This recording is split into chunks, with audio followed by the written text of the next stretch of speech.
Abramos, meus irmãos, a palavra do Senhor, João capítulo de número 17. João capítulo de número 17.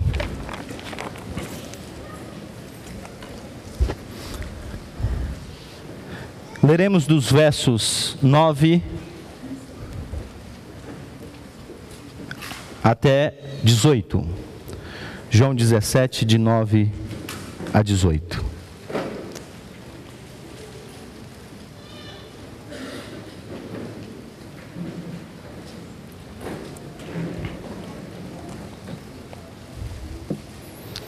Vamos até o 19.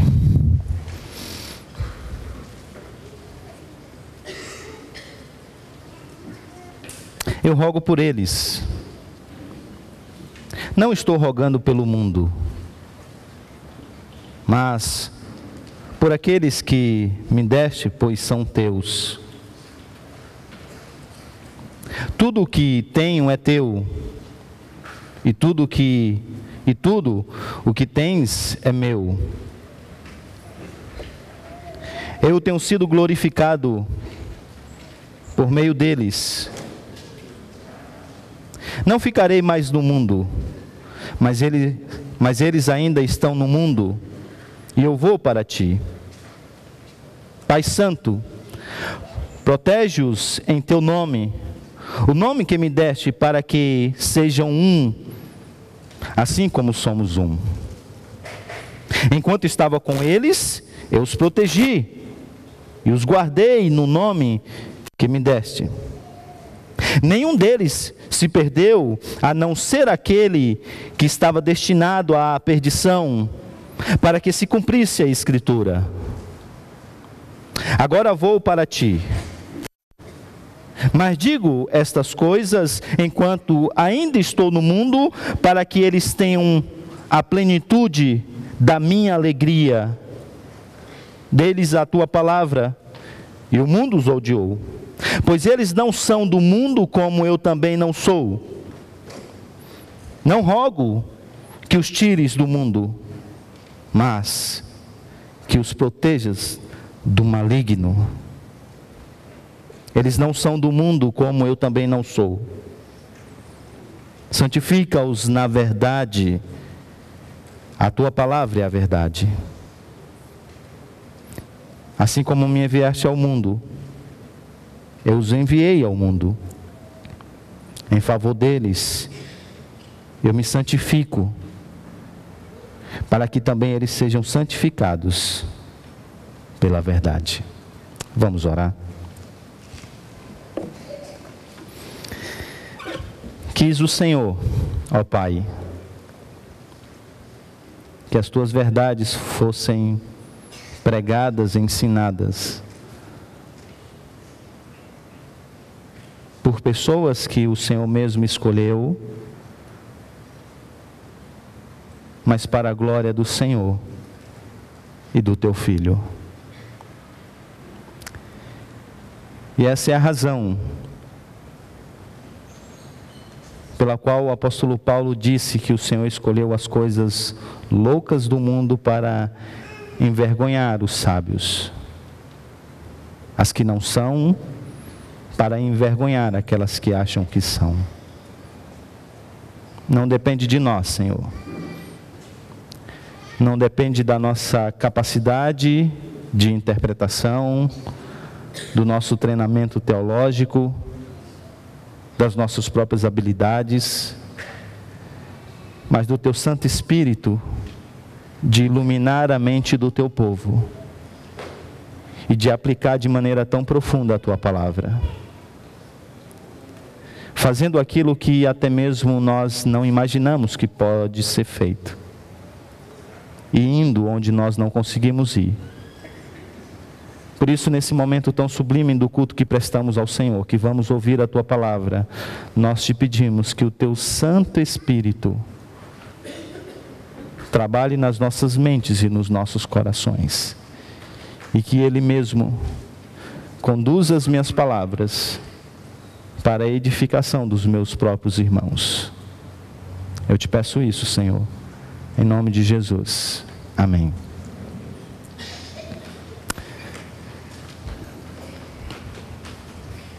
Quem costuma dizer que as minhas orações, antes dos aniversários, antes dos parabéns das crianças e daquele momento do almoço comunitário, são longas e não poucas vezes parecem com um sermão, é porque nunca olhou com atenção para João 17 e para essa oração de Jesus.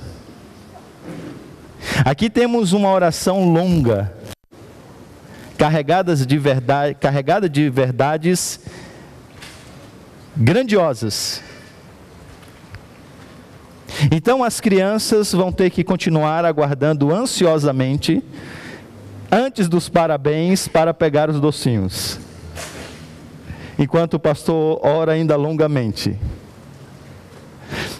Não, gente, eu sei que essa oração foi feita logo depois dos discípulos já terem jantado. Então, eu vou tentar usar de mais bom senso. Mas essa ideia de oração, sermão, ela ainda está em voga. Porque como Jesus mesmo disse quando orou no túmulo de Lázaro, e agora aos seus discípulos, algumas coisas ele está dizendo aqui para edificar os ouvintes, para ensinar os ouvintes sobre algumas coisas. E essa longa oração, ela poderia ser dividida basicamente em algumas partes. Na última mensagem percebemos que Jesus começa a sua petição orando pela exaltação do Pai e do Filho, e vocês perceberam isso nos versos 1 até o 8. A segunda parte então dessa oração agora apresenta Jesus orando pelos seus discípulos que estão reunidos ao seu redor, primeiramente descrevendo a situação deles e aquilo que o próprio Cristo fez por eles. E logo depois, suplicando ao Pai que eles sejam protegidos e santificados por Ele mesmo. Na sequência, dos versos de número 20 até 24, ele então agora ora por aqueles que virão como testemunho do trabalho dos 11, melhor dizendo. E finalmente ele conclui com um resumo do seu trabalho passado e futuro, versos 25 e 26. Então o objeto da nossa observação nessa manhã são os versos 9 a 18. A divisão do texto ela é bem clara. Em um primeiro momento, Jesus apresenta a sua missão concluída. Se nós pudéssemos dar um título aos versos de número 6 até número 10, nós poderíamos dizer: missão concluída. E se nós pudéssemos dar um outro título aos versos de número 11 até 19, nós poderíamos dizer: uma missão a ser concluída. Então o que nós temos aqui é Jesus se aproximando dos seus discípulos e orando ao Pai para o benefício dos seus próprios discípulos, afinal ele é um com Deus. Então, como ele mesmo disse, eu estou orando por vocês, para que haja esclarecimento de vocês. E aí então ele descreve a sua missão concluída e a missão que os discípulos precisam agora desenvolver com a sua partida. E ele sabe que essa missão é difícil. Ele sabe que há um inimigo grande, há um mundo hostil, e por essa razão ele ora para que Deus possa então protegê-los e santificá-los. Então vamos à primeira parte desse texto. Observe vocês como Jesus descreve esse aspecto da sua missão concluída. Ele foi enviado pelo Pai a fim de, como nós vimos lá no prólogo, revelar o Pai ao mundo. Ele é a própria exegese de Deus, aquele que manifesta Deus, aquele que faz Deus conhecido.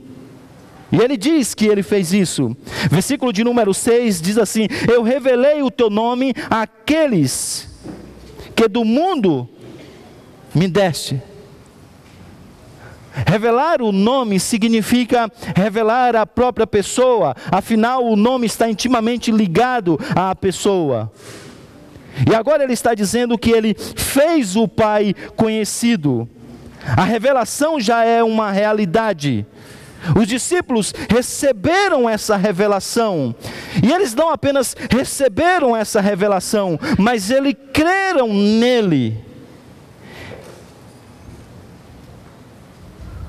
E mesmo quando tantos outros abandonaram, esses aqui permaneceram em Jesus. Agora observe vocês, a partir do verso de número 6 até 8, como Jesus ele descreve a reação dos discípulos à sua própria missão. E ele diz, percebam basicamente os verbos: eles têm obedecido a tua palavra. É uma resposta ao ministério de Jesus, à missão de Jesus. Eu vim para apresentá-lo, eu vim para revelá-lo ao Pai, e agora eu fiz isso. Eles conhecem a Ti, e eles têm agora obedecido à Tua palavra, Ele continua: eles sabem que tudo que me deste vem de Ti. Eles agora sabem dessas coisas. Olha o versículo de número 8: eu lhes transmiti as palavras que me deste. E qual é a resposta dos discípulos a isso? Eles as aceitaram. Eles o que ainda? Reconheceram o fato de que eu vim de Ti. Eles creram que o Senhor me enviou. Então Jesus está descrevendo a sua ação no mundo, a sua missão dada pelo Pai, e agora está pegando o próprio exemplo desses discípulos para mostrar que aquilo que o Pai deu, a tarefa dada, agora é a tarefa cumprida. De tal maneira que ele pode enfrentar a cruz e voltar para junto do Pai. A missão dada foi a missão cumprida. Evidentemente os discípulos, eles ainda não desfrutam de uma compreensão sólida de quem o Pai é, nem mesmo uma fé robusta no próprio Filho. Mas percebam vocês que agora o mestre já pode dizer a essa altura: eles reconhecem de fato que vim de Ti e creem, eles creram que o Senhor me enviou. Eles já sabem dessas coisas. Então eles já estão prontos para a sequência da revelação.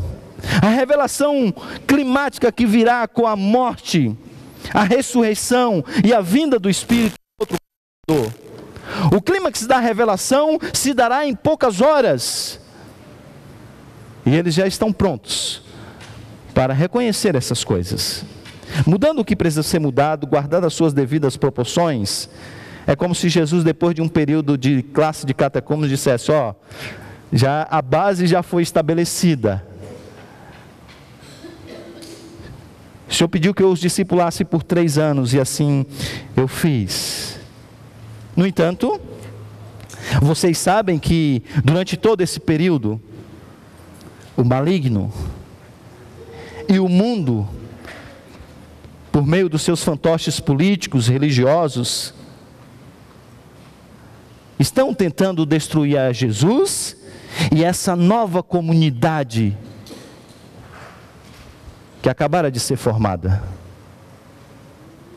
Enquanto Jesus estava com eles, o próprio Cristo diz: eu os protegi, eu os guardei, de tal maneira que daqueles que o Senhor colocou nas minhas mãos, nenhum se perdeu, exceto o filho da perdição, que na verdade não se perdeu porque nunca foi dado.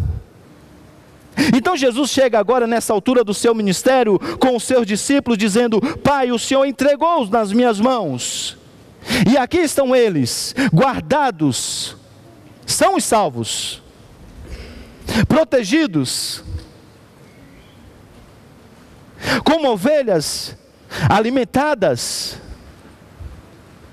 saudáveis. Mas ele diz eu não ficarei mais no mundo. Versículo de número 11. Eu não ficarei mais no mundo, mas eles ainda estão nesse mundo. Eu vou para ti. Por isso agora ele diz: Pai Santo, protege-os em teu nome. Então, depois de dizer que a sua missão está cumprida, agora Jesus Cristo ora pelos seus discípulos, para que eles possam dar continuidade à missão já iniciada por Cristo. Então chegamos na segunda parte do texto. O momento que agora Jesus ora pelos seus discípulos, para que eles sejam guardados pelo Pai, e assim possam cumprir a sua missão. Cumprir a sua missão. E a oração de Jesus passa por alguns pontos. Primeiro deles, Jesus ora para que eles sejam um. Para que eles sejam um. João fez questão de dar a seta, indicar a razão pela qual Jesus ora. E ele deixa isso bem claro: Pai Santo, protege-o em teu nome, o nome que me deste. Para que, propósito, sejam um, assim como somos um. Enquanto estava com eles, eu os protegi e os guardei no nome que me deste. Então esse é o primeiro pedido. Pai, guarda-os para que eles possam ser um. No grego isso não significa tornarem-se um, mas serem um. E eu sei, parece que eu estou dizendo as mesmas coisas com palavras diferentes, mas não é. Porque Jesus não está orando para que eles agora cresçam em comunhão e alcancem uma unidade. Não. Jesus está dizendo que, assim como o Pai, Ele e o Pai são um, essa mesma unidade, assim como o seu amor, também já transbordou para a igreja. A missão de Jesus está em íntima relação com a missão do Pai. Eles pensam a mesma coisa, eles têm os mesmos propósitos, eles convivem no mesmo amor. Essa unidade já é uma realidade em Cristo. E agora também essa unidade já é uma realidade na vida dos discípulos. Eles são chamados com uma única missão, em um único propósito, baseados em um único amor. Tendo como guia um único Salvador.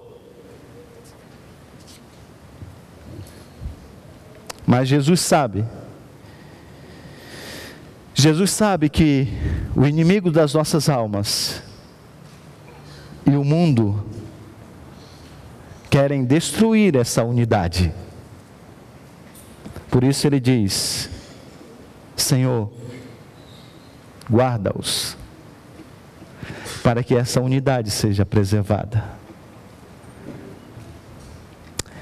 Além disso, Jesus ora para que eles tenham a plenitude da alegria. Veja o versículo de número 13. Agora vou para ti, mas digo essas coisas enquanto ainda estou no mundo, para que eles tenham a plenitude da minha alegria. O que temos aqui, na verdade, é um eco daquilo que ele já apresentou no capítulo de número 15, versos 10 e 11, quando ele diz: se vocês obedecerem os meus mandamentos, permanecerão no meu amor, assim como tenho obedecido aos mandamentos do meu Pai, e em seu amor permaneço.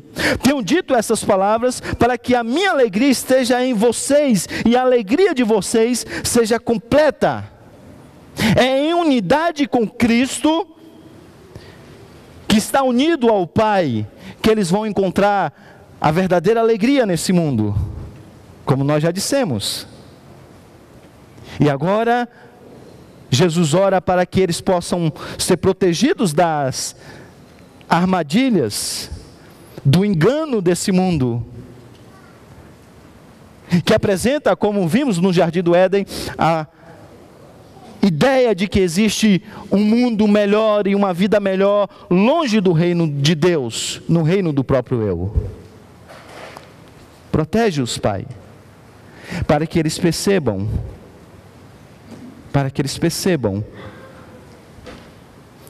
que eles podem desfrutar da minha alegria, para que a alegria deles possam ter essa completude, seja completa.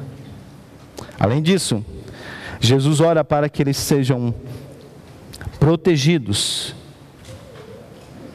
do maligno.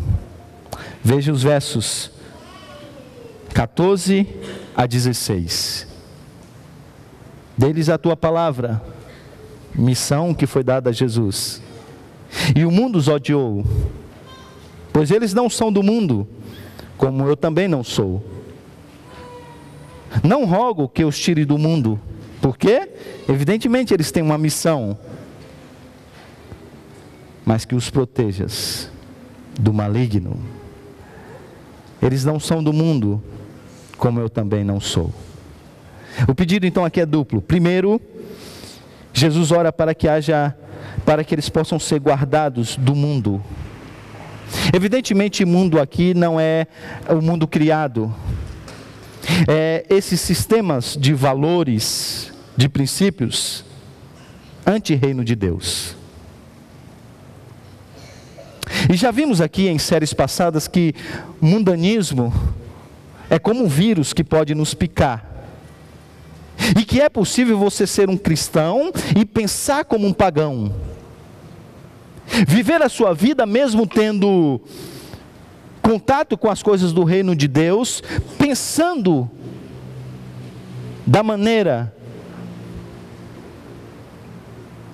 do reino dos homens. Essa vida de Lego, já vimos em outras séries,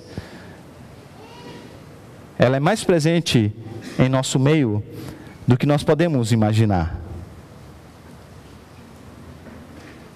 O professor que abre a sua aula em uma escola, orando, afinal de contas, ela é uma cristã, tem que dar testemunho, não é, pastor? Mas quando termina a oração e abre o livro, a maneira e o método de ensino é totalmente secular. E ela foi picada pelo vírus do mundanismo e nem sequer percebe. E assim acontece em tantas outras profissões. E Jesus está orando para que eles possam ser guardados desse mundanismo, dessa maneira de pensar mundana. Que eles sejam guardados dessa ação carregada de ódio do próprio mundo, como nós temos visto tanto nos dias de hoje. E para que eles também sejam protegidos do próprio maligno. O mundo vai odiar os discípulos, Jesus diz. E mais que isso, por trás de tudo isso, como a gente viu durante a liturgia, há o enganador das nossas almas, o diabo. E ele está a trabalhar para tentar destruir a igreja. Ele é a fonte última dessa oposição que procura minar a fé dos crentes e derrotar o testemunho deles no mundo. Por isso Jesus ora: livra-os do maligno. Finalmente ele ora para que eles sejam santificados. E o versículo de número 17 até 19 apresenta essa realidade. Ele diz, leve os seus olhos até o texto: santifica-os na verdade, a tua palavra é a verdade. Assim como me enviaste ao mundo, eu os envio ao mundo. Em favor deles eu me santifico, para que também eles sejam santificados pela verdade. Evidentemente você sabe que Jesus é santo, nele não há pecado algum. Então, entenda a ideia de que ele santifica-se pelos seus discípulos, como sendo a ideia de que ele, em poucas horas, se entregará como uma oferta, como sacrifício em favor deles. A palavra santo, ela tem pelo menos 3 significados na Escritura. O primeiro deles, para descrever a condição necessária para alguém entrar na presença de Deus. Daí tantos ritos de purificação no Antigo Testamento. Em segundo lugar, essa palavra era usada também para descrever o comissionamento ou uma tarefa divina dada a um homem, por exemplo, um profeta ou um sacerdote. Alguém que era chamado, isto é, separado, tirado do meio para executar então uma tarefa. Em terceiro lugar, essa palavra também era usada para descrever o próprio povo de Deus, em contraste com o mundo no qual ele vivia. Israel é o santo de Deus, é o povo separado de Deus para uma missão, guardado e protegido pelo Senhor, e que também agora é comissionado para viver de maneira santa. E agora essas 3 maneiras, ou esses 3 usos da palavra, também se aplicam aos discípulos. Os discípulos são separados para entrar na presença de Deus. No meio da multidão, Jesus os escolheu para que eles pudessem ter então contato com o Pai, livre acesso ao Pai. Mais que isso, eles são agora também comissionados para um serviço santo. Os apóstolos, os separados, os discípulos de Jesus, para pregar o Evangelho. Enquanto pregam o Evangelho e se reúnem em comunidade, formam agora o verdadeiro Israel de Deus, essa nova comunidade de um povo santo, separado da maneira de pensar e viver do mundo. Então tudo isso tem a ver com uma coisa, a missão. E essa é a razão pela qual ele diz: assim como o Senhor me enviou ao mundo, agora, Pai, que a minha missão está a se concluir. Agora que falta essa última parte, que é a minha morte na cruz, para terminar essa primeira etapa da missão. Nesse momento de passada de bastão, em que eles serão enviados ao mundo, eu te peço, Pai, livra-os do maligno. Protege-os, para que, sendo um, preguem o teu Evangelho.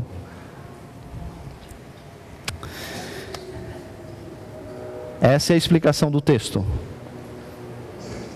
Isso nos leva a algumas aplicações. Primeira,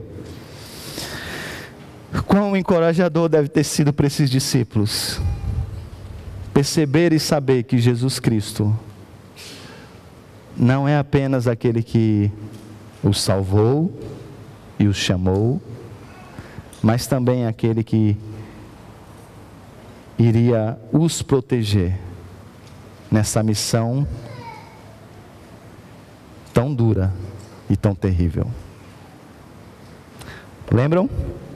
Esse discurso de despedida, ele começa Jesus percebendo que o coração dos discípulos estão perturbados.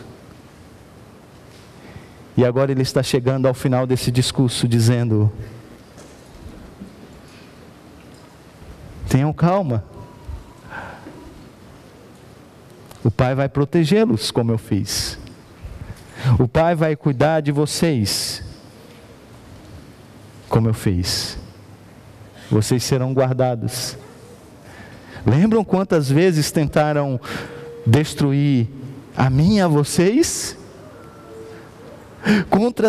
Quantas vezes tentaram despedaçar essa comunidade. Mas eles não conseguiram. Eles tentaram me matar e eu estava a alguns quilômetros deles. Mas nada aconteceu.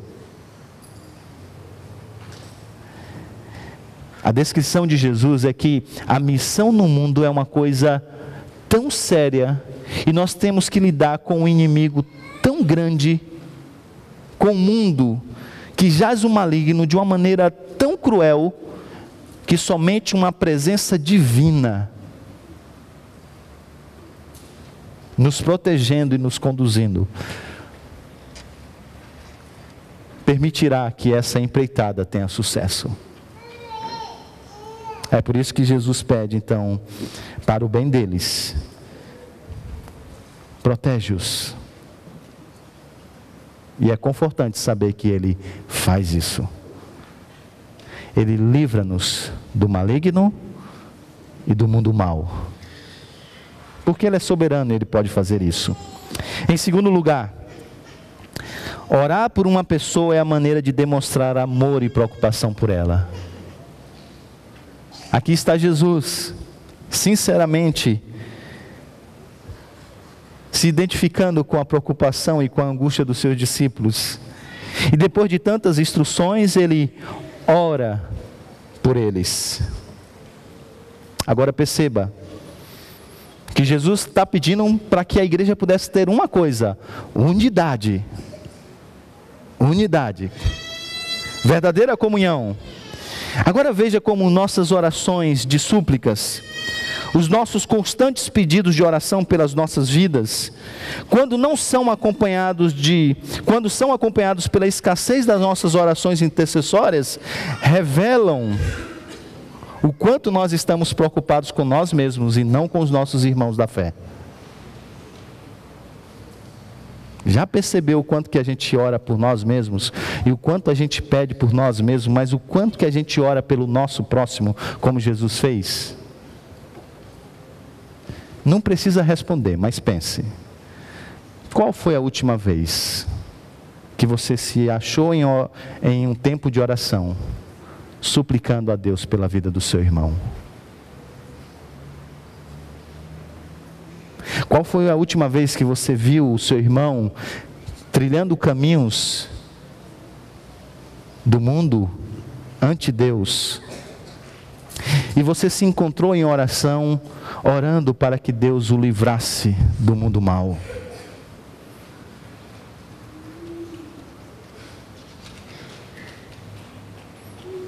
Orar é uma maneira de demonstrar amor e preocupação para com os irmãos que nós devemos amar.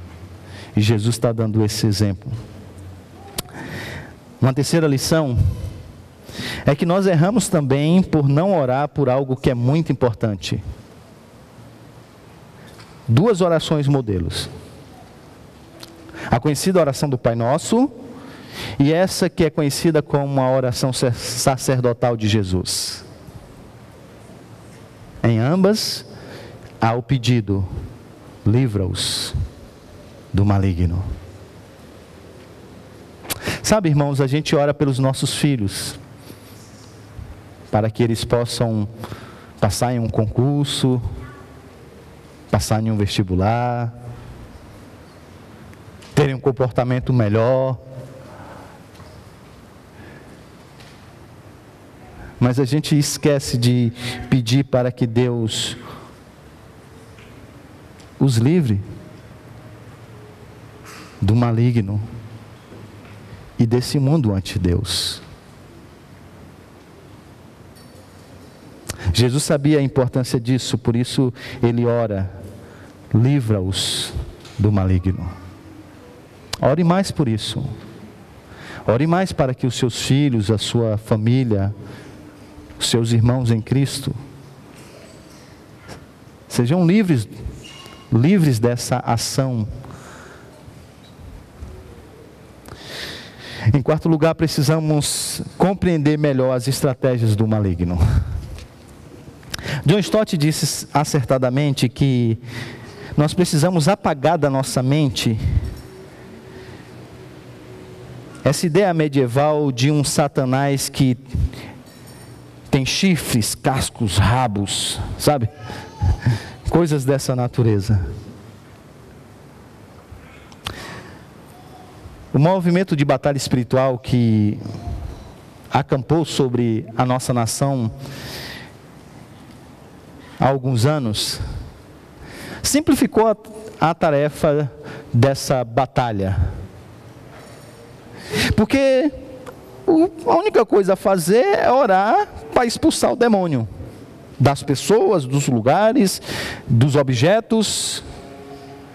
Então as pessoas, elas saem pela cidade afora, marcando o território, e em alguns casos inclusive fazendo xixi nos cantos principais da cidade, que é para guardar. Eu já fui chamado para orar por um raque que estava estralando à noite, né? O sol batia durante o dia todo, o que acontecia à noite? Mas era o demônio. Pastor, tem um demônio aqui nesse raque, precisa expulsar esse demônio. E aí simplificou as coisas, porque você ora, você tira os demônios territoriais e expulsa e pronto, está resolvido.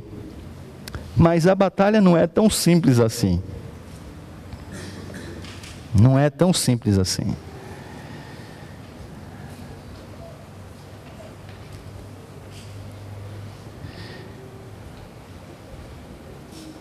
O diabo hoje, ele continua a usar a estratégia de perseguir a fim de destruir. Mas ele também tem sido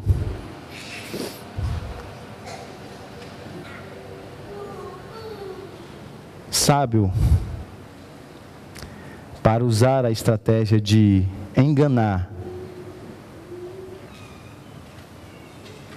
a fim de influenciar. Ele sabe que secularizando a nossa mente, ele sabe que fazendo-nos pensar de maneira diferente da revelação, ele tem um poder de munição muito maior do que a perseguição. Então ele tenta exatamente infectar-nos com o vírus do mundanismo, para que a gente possa estar vivendo dentro desses valores ante Deus e nem sequer percebemos, enquanto a igreja vai sendo minada e a missão vai sendo esquecida.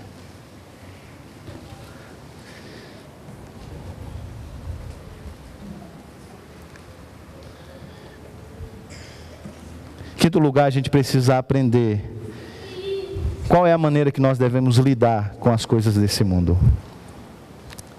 E há pelo menos 4 maneiras. Quando o assunto é relacionamento da igreja com o mundo, há aqueles que dizem e postulam o isolamento do mundo. A mentalidade de gueto. A causa ou as causas são o medo da secularização e da contaminação com o mundo. A consequência é não se tornar um embaixador de Cristo, nem influenciar a cultura. Então nós precisamos viver distante desse mundo. O mundo jaz o maligno, pensa de maneira diferente de Deus. Então a maneira de fazer isso é nos isolarmos. No tempo de Jesus havia uma comunidade que pensava assim. Se encontrava ali perto do Mar Morto. É por isso que Jesus diz: vós sois os sais da terra, a luz do mundo. E geograficamente naquela região, como se dissesse: essa não é a maneira de ser luz nem sal da terra, luz do mundo nem sal da terra. Porque se vivem dessa maneira, não serve para outras coisas, outra coisa a não ser pisado pelos homens. Ninguém acende uma luz e coloca debaixo de um objeto no chão.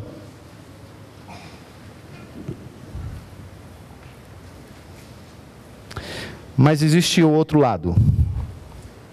Aqueles que acham que a melhor maneira de alcançar o mundo é se identificando com o mundo. E a ideia é se identificar para não se prejudicar. E as consequências tornam-se essencialmente indistinguíveis do mundo.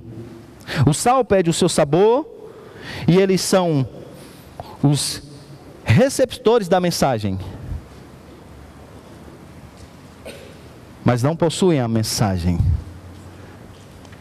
John Stott disse o seguinte, ouça com atenção: a influência dos cristãos na sociedade e sobre a sociedade depende da sua diferença e não da identificação. McLeod Jones observou bem que a glória do Evangelho é que quando a igreja é absolutamente diferente do mundo, ela inevitavelmente o atrai. É então que o mundo se sente inclinado a ouvir a mensagem, embora talvez no princípio até mesmo odeie essa mensagem. E ele continua: caso contrário, se nós, os cristãos, formos indistinguíveis dos não crentes, seremos inúteis. Mas essa é a estratégia da igreja, uma identificação. Nós precisamos nos identificar com o mundo. E aí então o crescimento de igreja é pensado e postulado através das estratégias de marketing, de análise do público-alvo. E coisas terríveis acontecem. Uma igreja presbiteriana nos Estados Unidos, depois de fazer uma pesquisa ao redor do local da igreja, descobriu então que muitas pessoas que viviam ali eram casais novos que não tinham filhos, mas tinham o quê? Cachorro. Então eles criaram um culto para cachorro. O pastor era alemão, né? O culto era do cão.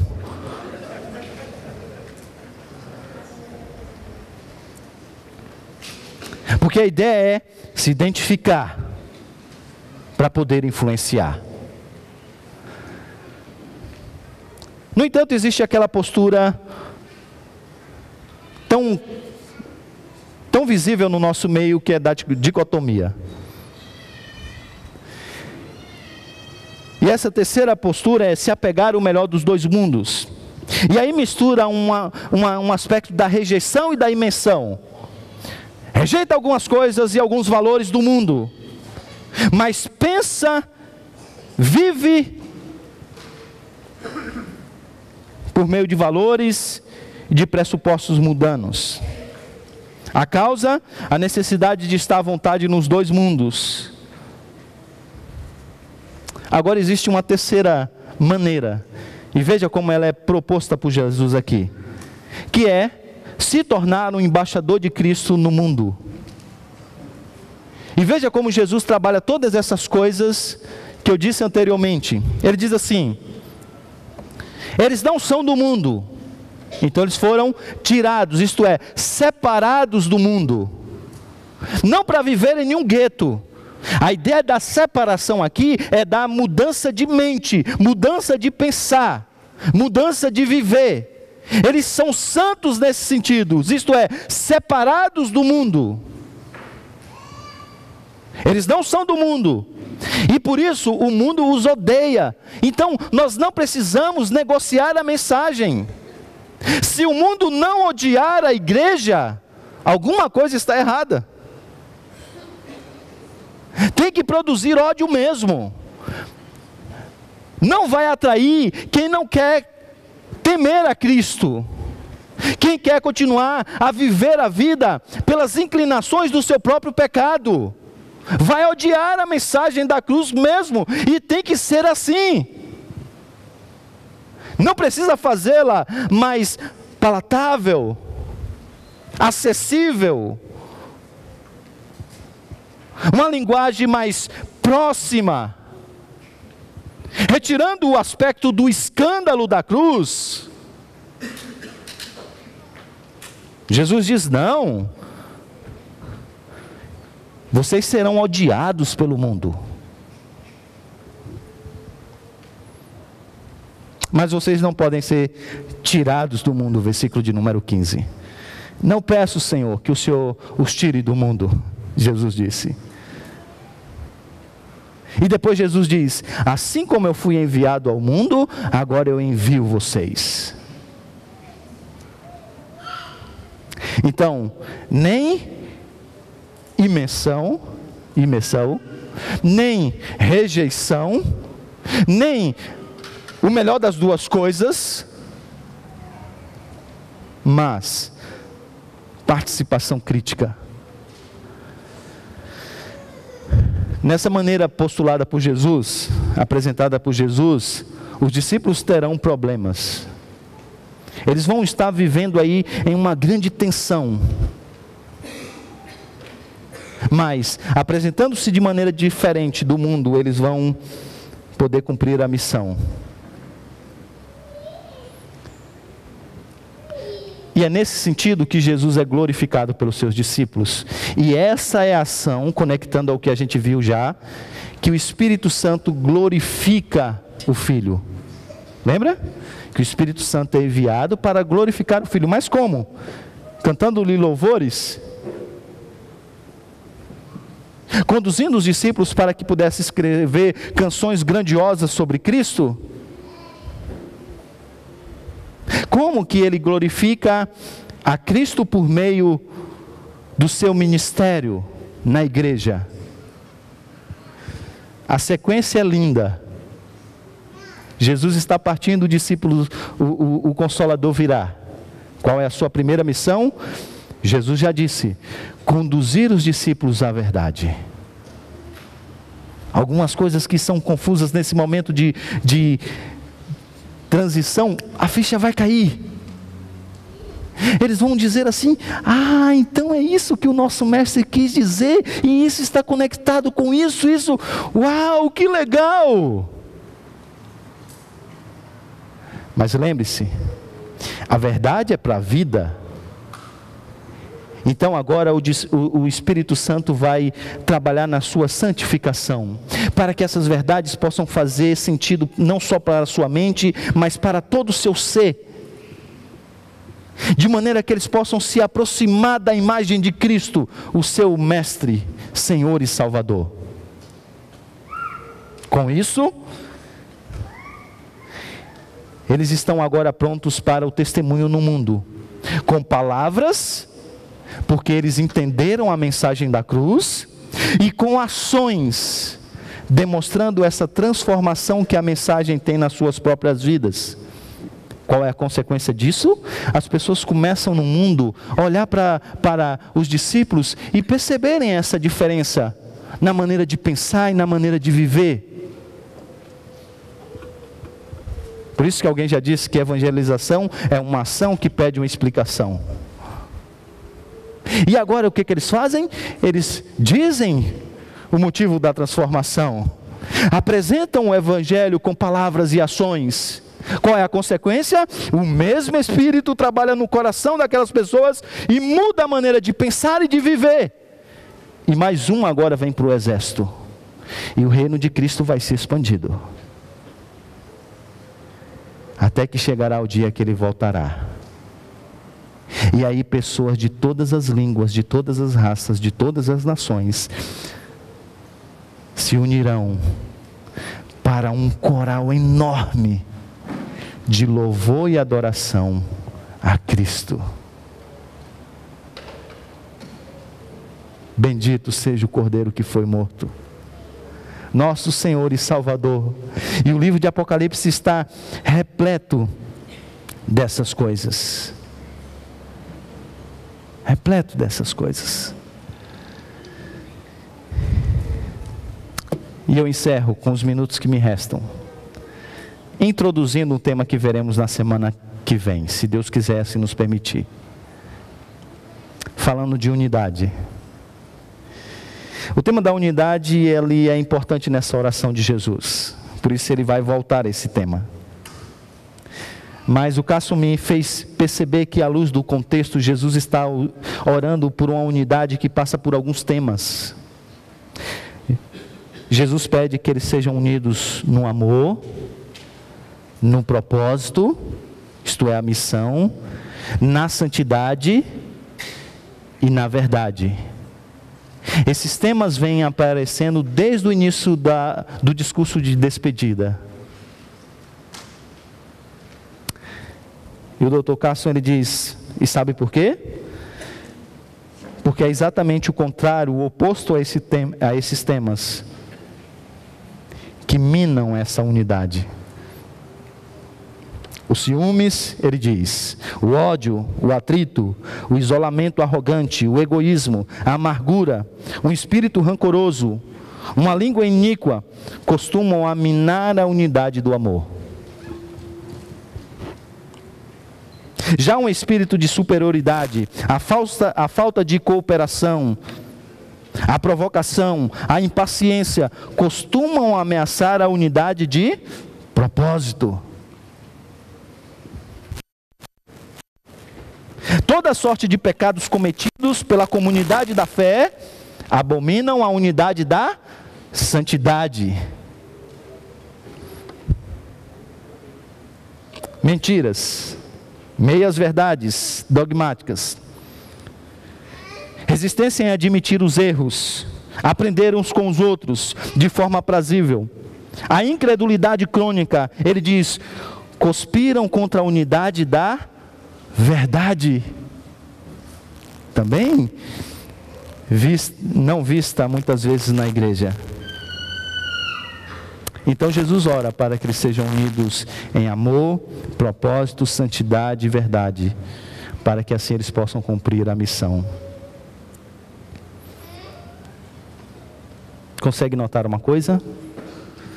A gente pensa em comunhão como sociabilidade. Pastor, a gente precisa orar pela unidade da igreja, né? Precisamos fazer mais acampamento, mais almoço comunitário, juntar a turma aí para estar junto. Isso é bom, gente. Mas o motivo das nossas orações diárias é que a gente tenha o mesmo amor, o mesmo propósito, a mesma santidade, vivendo na mesma verdade. E o que tem destruído a igreja é a falta dessas coisas. Pulverização de ideias teológicas, antagônicas muitas vezes. Pouca atitude de amor. Pecados terríveis no meio da igreja. Coisas que fazem a gente chorar. Pouco apego à verdade. E por isso Jesus ora por a sua igreja. E eu queria que você fizesse o mesmo. Baixe sua cabeça.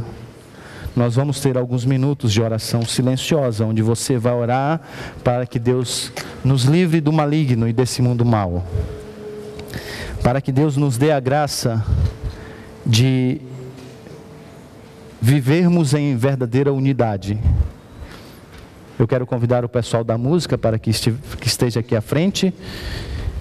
E nós vamos quebrar o silêncio ao meu sinal. E nesse momento eu te convido para que você se coloque de pé, para que a gente possa cantar essa canção, confiados de que o nosso Deus é todo poderoso para realizar isso. Eu não consigo produzir isso em você, o conselho não consegue, as nossas atividades dominicais não podem produzir por elas mesmas, mas Deus é poderoso. Quem é Deus acima do Senhor? Ore pela igreja.